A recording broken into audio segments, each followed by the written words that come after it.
দুয়ারে কড়া নাড়ছে ত্রয়োদশ জাতীয় সংসদ নির্বাচন। সময় যত এগিয়ে আসছে, খুলনায় বাড়ছে প্রার্থীদের ব্যস্ততা। প্রতিশ্রুতির ফুলঝুরি ছড়িয়ে আশার বাণী শোনাচ্ছেন প্রার্থী ও কর্মীরা। তবে ২০ লাখ ভোটারের এই জেলার বাসিন্দারা প্রতিশ্রুতির রাজনীতি নয়, চাইছেন বাস্তবায়নের দৃঢ় নিশ্চয়তা। নারীদের যে অধিকার বা যে শোষণ থেকে তারা মুক্তি পাবে, সেটা কিন্তু হয়নি। স্বচ্ছতা, জবাবদিহিতা নিশ্চিত করতে পারলে সেটা সুশাসন থাকতেই হবে। এই তিনটা বিষয়কে আমি আইডেন্টিফাই করবো আমাদের দুর্নীতিকে দূর করার জন্য।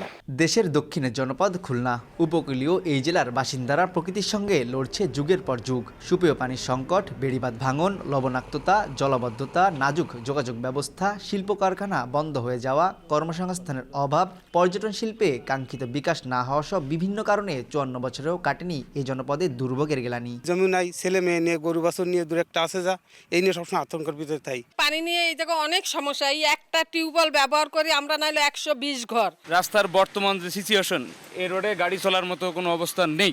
নতুন রিন গভীর থেকে পরিষ্কার করে কাপড়কে রাখে নতুনের মতো উজ্জ্বল। নতুন রিন অ্যাডভান্সড পাউডার। এমন বাস্তবতায় আসন্ন ত্রয়োদশ জাতীয় সংসদ নির্বাচন সামনে রেখে খুলনার বিভিন্ন আসনে প্রার্থীরা ব্যস্ত সময় পার করছেন রাজনৈতিক কর্মসূচিতে।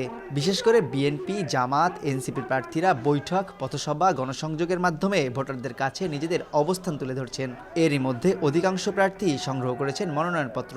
সব সংকট সামনে রেখে নাগরিকদের প্রত্যাশা অনুযায়ী সমাধানের আশ্বাস দিচ্ছেন প্রার্থীরা। বিএনপি যে যাত্রা করবে সেখানে আমাদের অংশগ্রহণ থাকবে। আঞ্চলিক উন্নয়নের জন্য এইগুলোকে মাথায় রেখে উন্নয়ন পরিকল্পনা গ্রহণ করা। এই জলাবদ্ধতা এবং উপকূলের বেড়িবাঁধ ভাঙন ঠেকাবার জন্য, ভাঙল কবলিত জনগণের দুর্ভোগ দূর করার জন্য আমরা সেই মহাপরিকল্পনা গ্রহণ করব। নাগরিক পার্টি যদি ক্ষমতায় আসে, আমরা জনপ্রতিনিধিদের জবাবদিহিতা নিশ্চিত করব। আঞ্চলিক নির্বাচন কর্মকর্তার কার্যালয় বলছে, জেলার ৬টি আসনে মোট ভোটার সংখ্যা ২০,৭৮,২৫৩ জন, নতুন ভোটার ৭৮,৩৭২ জন, পুরুষ ভোটার ১০,৩৩,৮৫১ আর নারী ভোটার ১০,৪৪,৩৭৫ জন।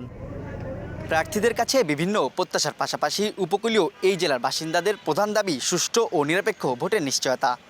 তবে দিন দিন উত্তপ্ত হয়ে ওঠা এই নগরে নাগরিক নিরাপত্তা নিশ্চিত করা না গেলে তার প্রভাব পড়তে পারে পুরো নির্বাচনী প্রক্রিয়ায়, এমন আশঙ্কার কথা বলেছেন রাজনৈতিক বিশ্লেষকরা। খুলনা থেকে তানজিম আহমেদ, সময় সংবাদ।